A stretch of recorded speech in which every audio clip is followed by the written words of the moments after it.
बिहार के शिक्षा विभाग के अपर मुख्य सचिव ने एक फरमान जारी किया है, जिससे अब अभिभावकों की परेशानियां बढ़ गई है। फरमान यह है कि अगर आप अपनी पढ़ाई, अपने बच्चों की पढ़ाई आपने प्राइमरी में कराया है, अपने गांव में कराया है, अपने पंचायत में कराया है, तो उन बच्चों को मिडिल और हायर भी उसी गांव, उसी पंचायत से पढ़ना होगा। दूसरे पंचायत या फिर दूसरी जगह पर जाकर वो नहीं पढ़ सकते। आमतौर पर आपने देखा होगा कि जो बच्चे हैं 5th, 6th, 7th अपने गांव में पढ़ लेते हैं या बाहर के स्कूलों में पढ़ते हैं, या फिर 8th जो है अदर स्कूल में पढ़ते हैं, दूसरी जगह जाके पढ़ते हैं। ऐसा अब नहीं कर पाएंगे, क्योंकि ऐसा आदेश जो है बिहार के अपर मुख्य सचिव जो शिक्षा विभाग के हैं, उनका आदेश आया है कि उसी पंचायत, उसी गांव में आपको अपने बच्चों को पढ़ाना है। यानी अगर इंटर कराना है, 10th कराना है, तो अगर आपके पंचायत में उस तरह का विद्यालय है तो उसमें ही पढ़ाना है, दूसरे विद्यालयों में या दूसरे पंचायत में आपको जाकर नहीं करना।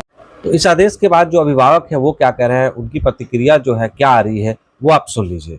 ये निर्णय गलत है। जहाँ स्कूल अच्छा पढ़ाई होगा वहाँ वह तो अपने बच्चों को पढ़ाना चाहेगा। के पाठक भी एक अच्छे अधिकारी, ईमानदार अधिकारी हैं, लेकिन ये 2-3 निर्णय है जो बहुत ही गलत है। पहला, शिक्षकों को बहाली रद्द करना है। दूसरा ये हो गया कि बच्चे जिस पंचायत में है उसी पंचायत में पढ़ेंगे, ये भी ठीक नहीं है। जो बच्चा तेज होगा, अच्छे स्कूल में शिक्षा यहाँ होगा वहाँ जाएगा।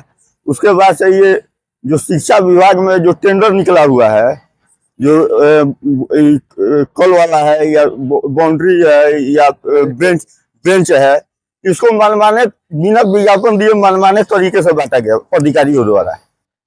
इस पर के पाठक जी को, सरकार को भी इस पर ध्यान देना चाहिए, इस तरह के आगे गलती ना हो के पाठक जी से। देखिए, बस मैं यही कहना चाहूंगा कि शिक्षक को भी प्राइवेट लिमिटेड की तरह रोका जा रहा है। जो अगर शिक्षा अगर सिर्फ वहाँ हाई स्कूल कर दिया गया है, ना उस तरह का स्ट्रक्चर है, ना उस तरह का शिक्षक का व्यवस्था है, ना वो जो एक हाई स्कूल में होना चाहिए उस तरह का कोई व्यवस्था नहीं है। मिडिल स्कूल को उसको हाई स्कूल में कन्वर्ट कर दिया गया, सिर्फ पेपर में कन्वर्ट कर दिया गया, स्ट्रक्चर में कन्वर्ट नहीं किया गया है, शिक्षा व्यवस्था में कन्वर्ट नहीं किया गया है, ना उस तरह का शिक्षा जो शिक्षक दिया गया है।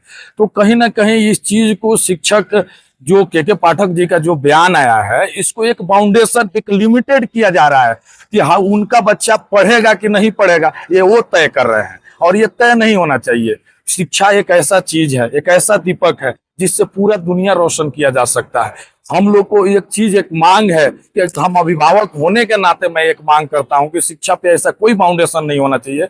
हम अपने बच्चे को चाहे तो अपने पंचायत में पढ़ाएं, न चाहे तो हम पटना के हाई स्कूल में पढ़ाएं, यानी यहाँ के जो बिहार के राजधानी है वहां पढ़ाएं, और कोई बाउंडेशन नहीं हो चाहिए। सरासर ये गलत है। ये हम कहना चाहेंगे कि ये तो सरासर गलत है, क्योंकि मान लीजिए बच्चा अपना सुविधा देखता है, अपनी पढ़ाई की कैपेबिलिटी देखता है। अगर उसे इच्छा करेगा कि शहर के अच्छे गवर्नमेंट हाई स्कूल में ही पढ़े, जहाँ अच्छा शिक्षक है, जहाँ अच्छी व्यवस्था है, तो वहाँ काहे नहीं पढ़ेगा। इससे तो हम उसके जो अधिकार है उसका हनन कर रहे हैं। वो तो आज़ादी है, वो फ्री है कि वो जहाँ इच्छा करे, जिस माध्यम में इच्छा करे वो जाके पढ़ सकता है। ये सरासर सरकार का गलत नियम है। इस पर सरकार को दोबारा से चिंतन करना चाहिए, सोचना चाहिए। इससे क्या होगा कि एक तो सारे पंचायत में हाई स्कूल +2 नहीं है, बहुत से हाई स्कूल +2 स्कूल हैं जहाँ पे शिक्षक नहीं है, किसी विषय के हैं, किसी विषय के नहीं है। लेकिन शहरी क्षेत्रों में ऐसा स्थिति नहीं है। तो बच्चों को चाहिए कि वो फ्री करे, कि जहाँ इच्छा हो वहाँ के पढ़े। सरकार को इस पर पुनर्विचार करना चाहिए और फैसला बदलना चाहिए, जो कि छात्र हित में होगा। नहीं बदलता है तो ये छात्र हित में नहीं है, और एक तरह से देखा जाए तो ये छात्रों का जो अधिकार है उसका हनन भी हो रहा है। ये तो हम कह देंगे जो ये दबाव वाली बात हो गई।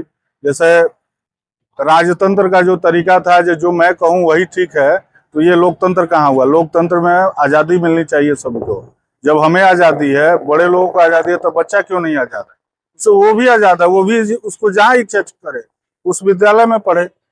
ये सरासर के पाठक का हो या बिहार सरकार जो है उसी के अंदर अपर सचिव है, ये उनका गलत नहीं।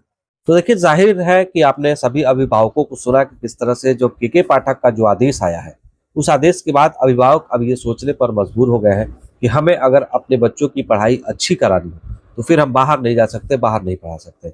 ऐसे में इस प्रक्रिया पर, अगर इस आदेश पर, के पाठक के इस आदेश पर आप क्या सोचते हैं, आप भी कमेंट कर हमें जरूर बताइए। अगर आप हमारा चैनल यूट्यूब पर देख रहे हो तो सब्सक्राइब कर लीजिएगा, फेसबुक पर देख रहे हो तो लाइक, शेयर और कमेंट जरूर करिएगा। लाइक, शेयर, सब्सक्राइब जरूर करें। धन्यवाद।